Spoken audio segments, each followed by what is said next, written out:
So hello everyone, कैसे हैं आप सब लोग and welcome again to nursing Adda 24/7। I am Mahak शोकंदेव, no nursing educator. और बच्चों, आज हम बात करने वाले हैं आरआरबी नर्सिंग सुपरिटेंडेंट के बारे में।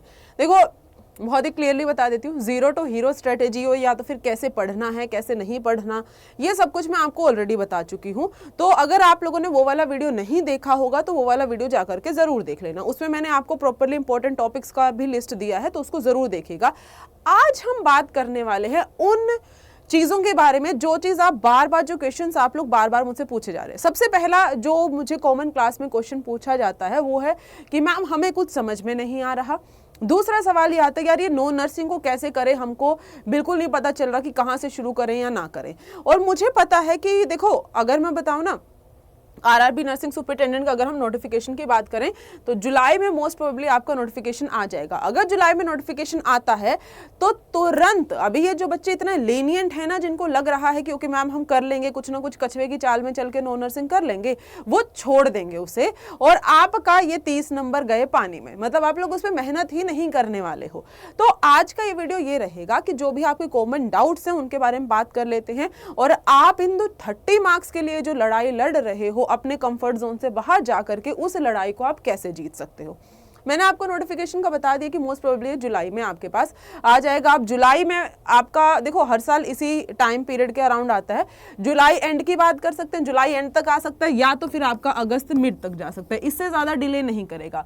और आपको पता है कि एक बार जब नोटिफिकेशन आ जाता है कि सब के सब पैनिक मोड में चले जाते हैं, सबको लगता है कि अपने कोर सब्जेक्ट पे ही फोकस करते हैं। तो नोटिफिकेशन के आने से पहले बहुत इंपॉर्टेंट है कि एटलीस्ट यार बेस तो तैयार कर लो तुम नो नर्सिंग का। आप थोड़ा पैटर्न समझोगी, पैटर्न क्या है एग्जाम का। हमारे पास 70 मार्क्स आपके पास नर्सिंग के होते हैं, 30 मार्क्स आपके पास नो नर्सिंग के होते हैं। एग्जाम में नेगेटिव मार्किंग भी है, तो आप तुक्के भी नहीं चला करके आ सकते, यानी कि आपका जो गेसिंग मेथड है वो भी यहाँ पर वर्क बिल्कुल नहीं करने वाला। अब आप जरा समझते हैं कि कैसे क्या करें, कहाँ से पढ़ना शुरू करें। सबसे पहली बात बच्चा, आप लोगों को जब कुछ नहीं समझ में आता ना, तो सबसे इंपॉर्टेंट चीज होती है, पहले तो ये देखो कि पेपर में क्या पूछा जा रहा है और एग्जाम का लेवल क्या रहता है। तो एग्जाम, अगर आप अपने पीवाईक्यूज को कभी आप लोगों ने देखा होगा तो साल दर साल एग्जाम का जो लेवल है बच्चा, वो आपका इंक्रीज होता जा रहा है। पहले आसान सवाल पूछे जाया करते थे नो नर्सिंग में, अब थोड़े से क्वेश्चंस को, क्योंकि उन्हें लग रहा है कि शायद आप भी इंटेलिजेंट होते जा रहे हैं, तो वो क्वेश्चंस का लेवल बढ़ाते जा रहे हैं। हम नो नर्सिंग के सिलेबस की बात करते हैं। आपसे साइंस पूछी जाती है भाई, साइंस कितने 10 मार्क्स की आपके पास साइंस आएगी, 10 questions each of 1 marks. Similarly आपके पास जीके प्लस करंट, ये भी अपने पास किसका आने वाला है, 10 मार्क्स का आने वाला है। और आपके पास क्या रहेगा, आपके पास वही 5 ईच, यानी कि जीके के भी 5 मार्क्स और करंट के 5 मार्क्स। एनालिटिकल पूछा जाता है, अगेन ये भी अपने से कितने का पूछा जाता है, 10 मार्क्स का पूछा जाता है। अब ये एनालिटिकल क्या वाला है, ये है अपने पास 5 मार्क्स आपके इसमें मैथ्स के होते हैं और 5 मार्क्स आपके रीजनिंग के होते हैं, ठीक है। तो ये है आपका सिलेबस। तो बहुत सारे बच्चे, मैम आरआरबी के लिए इंग्लिश पढ़ा दो। अरे भाई, इंग्लिश पूछा नहीं जाता तो तुम कहाँ से इंग्लिश अलाप रहे हो, ठीक है। अगर मैं नो नर्सिंग की बात करूं तो मेनली यही आपसे पूछा जा रहा है, ठीक है। तो ये है अभी तक जो आपका ऑफिशियल नोटिफिकेशन में हर साल का सिलेबस आता है। तो पहले तो इसको क्लियर कर लो। अब हम एक एक करके बात करेंगे कि आपको कैसे पढ़ना है। कुछ नहीं आता ना, आज तक यही नहीं पता कि मैम ये होता क्या है, ठीक है। तो अब शुरुआत कहाँ से करनी है, सबसे पहले तुमको अपने प्रीवियस ईयर पेपर उठाने हैं। नर्सिंग के पढ़ लिए होंगे, नो नर्सिंग के क्वेश्चन छोड़ दिए होंगे, उन नो नर्सिंग के सारे पेपर को करना शुरू कर दो। एटलीस्ट भाई तुमसे 10 साल के नहीं हो रहे ना, तो 5 ईयर्स के वो क्वेश्चंस कर लो। 5 ईयर्स के क्वेश्चंस करोगे, कुछ ना कुछ देख के कर लेना, कुछ ना कुछ खुद से भी आता होगा, थोड़ा सा आपको पता चल जाएगा कि पेपर में क्या पूछा जाता है, क्या पूछा नहीं जाता। अब आपने ये पीवाईक्यूज कर लिए, एक बार हुआ नहीं समझ में आया, दूसरी बार ट्राई कर लेना। 5 ही साल का तो बोल रही हूं, है ना। तो आपके बाद क्या, उसके बाद आपको एनालाइज करना है कि आपके जो मोस्ट रिपीटेड टॉपिक्स हैं वो कौन से हैं। जब बहुत सारी चीजें पढ़ने की हमारे अंदर क्षमता नहीं होती या हिम्मत नहीं होती, हमें फिर स्मार्टली खेलना पड़ेगा। और स्मार्टली आप कैसे खेलोगे, मैंने सिर्फ तुम लोगों को यहाँ पर आरआरबी नर्सिंग सुपरिटेंडेंट के पीवाईक्यूज करवा के ही ये पता कर लिया है, फॉर एग्जाम्पल कि रीजनिंग और मैथ में क्या पूछता है वो हर बार। अगर आप लोगों ने थोड़ा सा ध्यान दिया होगा अपने पीवाईक्यूज पे, ये 5 टॉपिक रीजनिंग के रिपीट होते हैं, ये 5 टॉपिक मैथ्स के रिपीट होते हैं। तो देखो, रीजनिंग में सिलोग पूछ रहा है, ब्लड रिलेशन पूछ रहा है, सिंप्लीफिकेशन पूछ रहा है, एनालॉजी पूछ रहा है, सिटिंग अरेंजमेंट पूछ रहा है, यही पूछता है और यही है उसका पैटर्न। ये कैसे पता चला? जब मैंने आपको आपके पीवाईक्यू सॉल्व करवाए तो मुझे ये रियलाइज हुआ क्या यही तो पूछ रहा है पेपर में। मैथ्स की बात कर लेते हैं। मैथ्स में परसेंटेज पूछ रहा है बच्चा, एक सवाल प्रॉफिट लॉस से पूछता है, ट्रेन प्रॉब्लम पक्का आती है, टाइम एंड वर्क का क्वेश्चन पूछता है, कभी नंबर्स पूछ लेता है तो कभी रेशियोज पूछ लेता है। ये आपके 5 सवाल हो गए जी मैथ के तैयार। अब ये कैसे पता चला? ऐसे कहीं से वो विद्या मेरे दिमाग में आई तो नहीं होगी। तो आपको भी बिल्कुल उसी तरीके से पीवाईक्यू से सोल्व करने हैं और टॉपिक्स को लिखते जाना कि अच्छा मैम मुझे सिलोगिज्म का लग रहा है, या नाम भी नहीं पता ना टॉपिक का तो लिख लो कि अच्छा ये वाला क्वेश्चन मुझे हर पेपर में सेम सा ही रिपीट होता हुआ दिखाई दे रहा है ना। तो फिर आपको पता चल जाएगा भाई ये तो पढ़ के जाना पड़ेगा। अब तुमने ये टॉपिक से छांट लिए, उन सब्जेक्ट्स के हैं ये टॉपिक जिनसे तुम्हें डर लगता है। अब हम क्या करेंगे? अब हम इन्हीं टॉपिक्स के ऊपर काम करेंगे। भाड़ में गया बाकी सब कुछ, पहले हम इन्हीं टॉपिक्स को टारगेट करेंगे। और अगर इन 10 टॉपिक में पेपर में मुझे कोई भी सवाल दिखेगा वो मेरा गलत नहीं होना चाहिए। तो इन टॉपिक्स को टिप्स पर रट लो, ठीक है। अब तुमसे सोल्व होता है नहीं होता है, तुम रटोगे, एनालिटिकल ब्रेन यूज करोगे, तुम सॉल्व करना सीखोगे, कंसेप्ट सीखोगे, आई डोंट नो कैसे करोगे, लेकिन आपको इन टॉपिक्स पर तो काम करना ही पड़ेगा, इनको नहीं छोड़ के जा सकते भाई। जब इतना कर लोगे ना, धीरे धीरे ये टॉपिक्स 10 टॉपिक्स कर लोगे, पहली गारंटी तो मैं ये देती हूँ कि मैथ्स और रीजनिंग का डर ही खत्म हो जाएगा। दूसरा, फिर देखो ऐसा नहीं होता, बेसिक लेवल से शुरू करोगे तो धीरे धीरे अपना लेवल इंक्रीज करना, अच्छे से टॉपिक्स हो गए हैं तो दूसरा तुमको बाकी टॉपिक्स की तरफ जाने का कॉन्फिडेंस भी आएगा, ठीक है।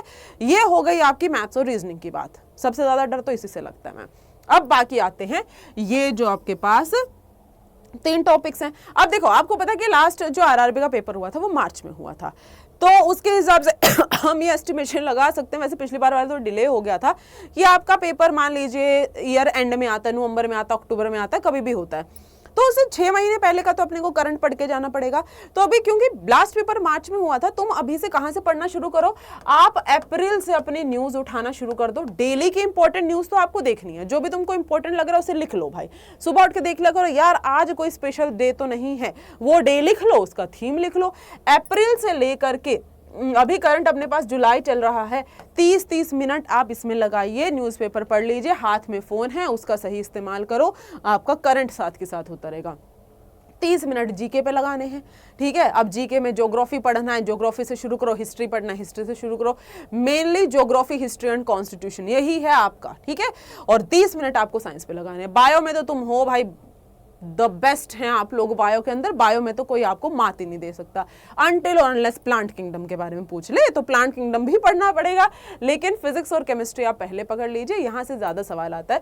टेक्निकल नहीं जाना है, जनरल क्वेश्चन पूछे जाएंगे, तो अगर जनरल पढ़ना है तो बच्चा आप जो है क्लास 9th और 10th का पढ़ सकते हैं, वो थोड़ा सा ज्यादा आपके लिए इंपॉर्टेंट रहेगा। एंड दैट्स इट, यही है। इसी तरीके से हर कोई करता है। अगर आपको कोई चीट कोड बता रहा है, अगर कोई बता रहा है भाई मैं तो कर जाऊंगा, मैं तो एक महीने में कर जाऊंगा, उसके ऊपर ट्रस्ट नहीं करने का। तुम्हें अभी अपना बेस शुरू करना है, ताकि जब नोटिफिकेशन आए तो तुम्हारे ऊपर हो कि भाई मुझे नो नर्सिंग का इतना आता है, अब मैं इसके ऊपर क्वेश्चन प्रैक्टिस करना शुरू करूंगा, और वो जो जनता डर रही है उससे मैं थोड़ा सा आगे हूं, ठीक है।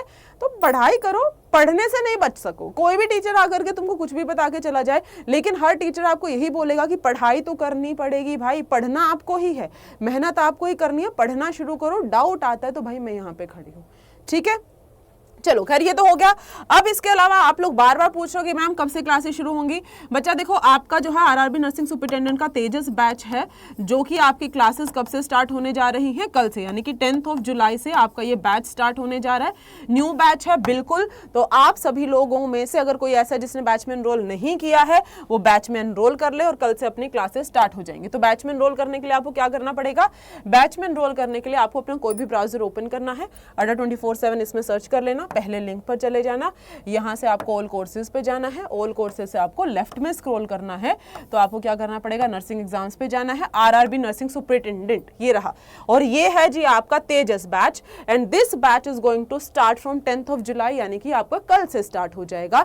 तो आप क्या कीजिएगा? बाय नाउ पर क्लिक कर लो। अगर अभी तक कोई ऐसा है जिसने एनरोल नहीं किया है तो आपको यहाँ पर डिस्काउंट कोड आपसे पूछा जाएगा, तो आपका जो डिस्काउंट कोड रहने वाला है बच्चा वो रहेगा जी YT43। तो आप जो है इस डिस्काउंट कोड को यहाँ पर अप्लाई कर लीजिएगा, YT43, तो आपके पास बैच जो है 2099 का आपको मिल जाएगा। तो अगर कोई ऐसा है, लिमिटेड सीट्स हैं वैसे तो इसके अंदर, तो अगर कोई ऐसा है जो अभी तक स्केप्टिकल है, जिसको लग रहा है कि करें या ना करें, तो कर लीजिए, फायदेमंद है, क्योंकि आरआरबी में भाई अडा 24/7 के मल्टीपल सिलेक्शंस होते हैं हर साल, ठीक है। आपको AIR-1 जो आपका लास्ट ईयर का रिजल्ट आया वो भी आपको यहीं से देखने को मिला। तो I guess when it comes to RRB nursing superintendent, चाहे फिर आप नर्सिंग की बात करो, नॉन नर्सिंग की बात करो, यहाँ से ही आपको मैक्सिमम सिलेक्शंस देखने को मिलते हैं। तो आप भी उनमें से अगर एक बनना चाहते हैं तो जाइए और जा करके बैच में एनरोल कर लीजिए। बाकी मेरी तरफ से फिलहाल के लिए इतना ही। Thank you so much, have a good day, bye bye, take care, all the best.